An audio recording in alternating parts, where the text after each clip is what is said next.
Hello everyone, আসসালামু আলাইকুম। কেমন আছেন সবাই? তো আজকে আমি আপনাদের সাথে ভিন্ন রকম একটা ঘটনা শেয়ার করব। মুসা আলাহিসাল্লামের ঘটনা। তো হজরত মুসা আলাহিসাল্লামের কাহিনীতে বৈচিত্র্যের মধ্যেও জাতিগত ঐক্য বজায় রাখার ওপর খুব জোর দেওয়া হয়েছে।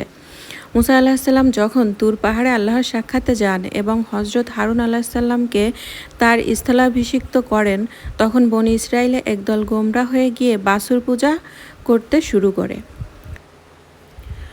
হজরত মুসা আলাহিসাল্লাম তুর পাহাড় থেকে ফিরে এসে যখন দেখলেন তার জাতির এ অবস্থা, তিনি ভয়ানক রেগে গিয়ে হজরত হারুন আলাহিসাল্লামের চুল দাড়ি ধরে বললেন, হে হারুন, তুমি যখন দেখলে এরা পথভ্রষ্ট হয়ে যাচ্ছে, তখন আমার পথে চলা থেকে কিসে তোমাকে বিরত রেখেছিল? তুমি কি আমার হুকুম অমান্য করেছ?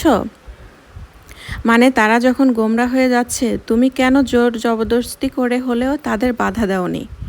উত্তরে হজরত হারুন আলাইসাল্লাম বললেন, আমার আশঙ্কা ছিল তুমি এসে বলবে যে তুমি বনি ইসরায়েলের মধ্যে বিভেদ সৃষ্টি করেছ এবং আমার কথা রক্ষা করনি। এর মানে হজরত হারুন আলাইসাল্লাম যখন তার জাতিকে সংশোধনের চেষ্টা করে কামিয়াব হননি, তখন কিছু সময়ের জন্য তাদের গোমরাহির ওপর নিশ্চুপ ছিলেন। সেটাও বৃহৎ স্বার্থে যে এখন যদি তাদের গোমরাহি বন্ধ করার জন্য জোর জবরদস্তি করি, তাহলে সম্ভাবনা আছে পুরো জাতি খণ্ডে খণ্ডে বিভক্ত হয়ে যাবে, ঐক্যবদ্ধ থাকবে না। এখানে লক্ষণীয় যে একজন পয়গম্বর বিচ্ছিন্নতা বা অনৈক্যর বিপরীতে বাছুর পূজার মতো শিরিকি কাণ্ডেও কিছু সময়ের জন্য নীরবতা পালন করেছেন। বাস্তবতা হলো, যতক্ষণ পর্যন্ত কোনো জাতি একতাবদ্ধ থাকে, তালিম তরবিয়ত করে, তাদেরকে খুব ভালোভাবে প্রভাবিত করে। আর যখন তাদের মধ্যে বিচ্ছিন্নতা দেখা দেবে, তাদের ধ্বংস অনিবার্য। কোনোভাবেই তারা সফলকাম হতে পারবে না। তো আমি আজকে আপনাদের সাথে এই ঘটনাটা শেয়ার করলাম। ভালো লাগলে বলবেন, নেক্সটে আবারও শেয়ার করব। আর আজকে আমরা একটা মেহেদি আর অ্যালোভেরা প্যাক চুলের জন্য বানাচ্ছি। এখানে সব কিছু রেডি করে নেওয়া হচ্ছে।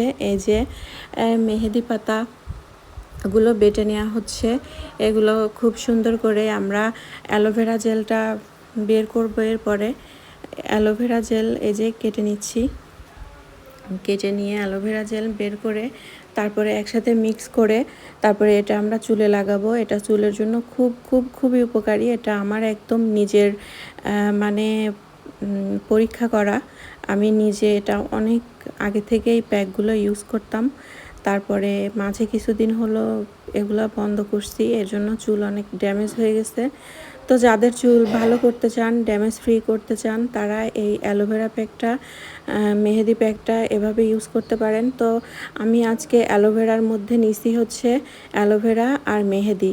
তো আমি আগে এর সাথে পেঁয়াজ, মেহেদি, অ্যালোভেরা, ডিম, তারপরে মেথি গুঁড়া, এগুলা একসাথে মিক্স করে মাথায় লাগিয়ে রেখে 1 ঘন্টা রেখে দিয়ে দেন শ্যাম্পু করে ফেলতাম। চুল এত শাইনি আর এত সিল্কি হয়, সেটা আপনারা নিজের চোখে নিজে করে না দেখলে বুঝতেই পারবেন না। তো আশা করতেছি আপনারা একবার হলেও ওটা ট্রাই করে দেখবেন কত ভালো লাগে।